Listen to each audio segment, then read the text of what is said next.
Today we're going to look at group 4 of the present tense verbs conjugations. So it's fourth group out of the 6 in total that we have.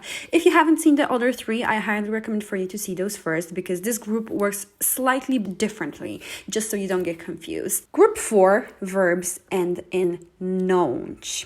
That's the ending of the verbs. So you've probably already noticed that it's not the usual vast sounds that we have from the other groups. So these verbs will end in nonch. So we have 2 letters that are very typical to Polish language, that are from Polish language, on and ch. Here, the stem change is from non, the letter N and on. And here we can see that I've marked that it changes to N, and I. So there's actually 2 changes that happen in this group 4 of verbs. 2 differences from groups 1, 2, and 3 that we can see with this group 4 verbs are that the first person singular, I, and third person plural, they take the N. They will change from non to N. And the all other persons, so that's you, he, she, we, etc., all of the other persons take NI. It's not only one stem change, but it's a double stem change.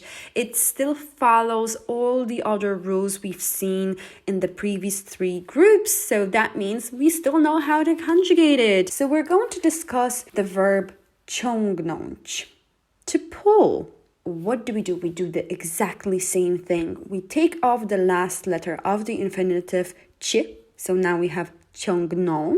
We take off the known part and we substitute it with the letter N and the letter NI. So we have 2 stems. And then we add the verb endings. En, esh, e, emy, ecie, on. So we've already discovered that in the previous videos. The first person singular and the third person plural will take the N part. And then all the other persons, they will all take NI and the actual present tense endings. You might ask, why is that?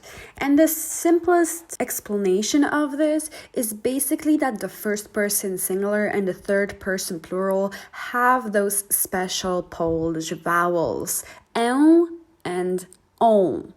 And the letter I here just phonetically doesn't work. So it has to be N, and that's the reason why we dropped the I. But all the other persons, they stick with the NI because the vowels after are just the standard vowels.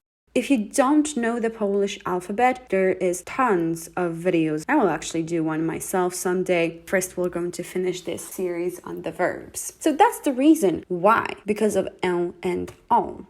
So now let's see the verb. Ja ciągnę, ciągnę, ciągnę. Ty ciągniesz, ciągniesz,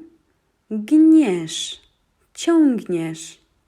On, ona, ono ciągnie, ciągnie, ciągnie. My ciągniemy, ciągniemy, ciągniemy.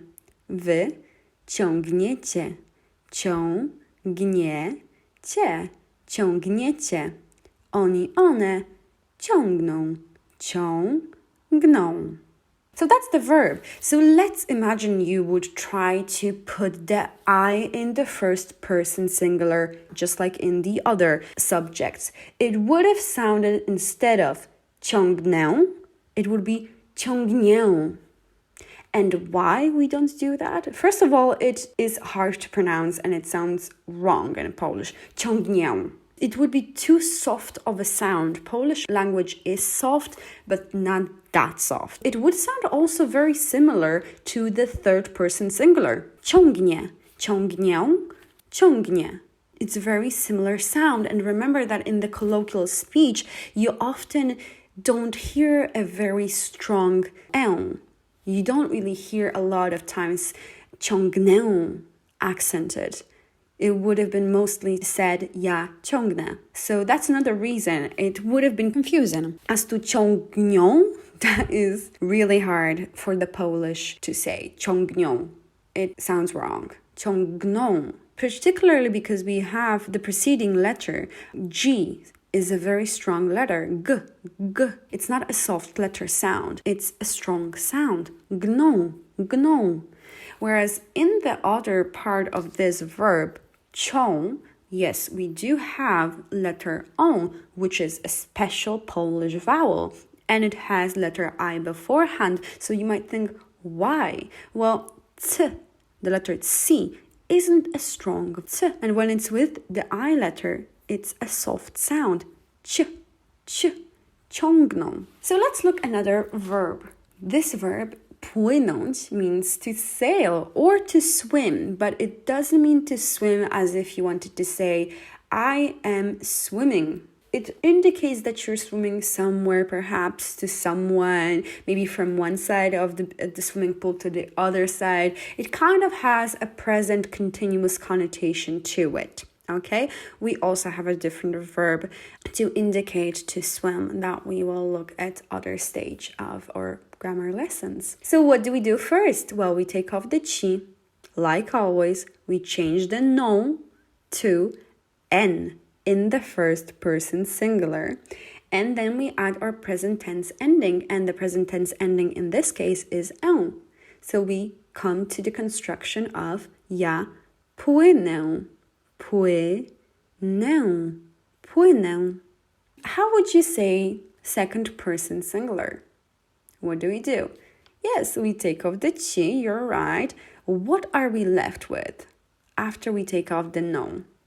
We are left with the stem pły, pły. And what do we have to add? Well, we have to add the second stem change, not the first one, the ni. So we add the ni, and then we add the present tense ending, and it becomes płyniesz, płyniesz, płyniesz. And we do that basically for all the verbs on, ona, ono, płynie, płynie, my, płyniemy, płyniemy. Wy płyniecie, płyniecie. Oni, one płyną, płyną. There is other verbs that follow this kind of conjugation. I've given you here an example of moknąć, to get wet basically, by rain, by a shower, by a splash, whatever. Zasnąć, usnąć, to fall asleep. Dotknąć, dotknąć, to touch, whatever you want to touch. That's basically it for group 4. What you have to remember, we've already discussed that, is that the first person singular and third person plural take the stem change of a single N, and all the other ones take the stem change of an I. And then it's all the normal rules. Next week we're going to see group 5, so stay tuned because we're almost finished with this present tense series. See you next time.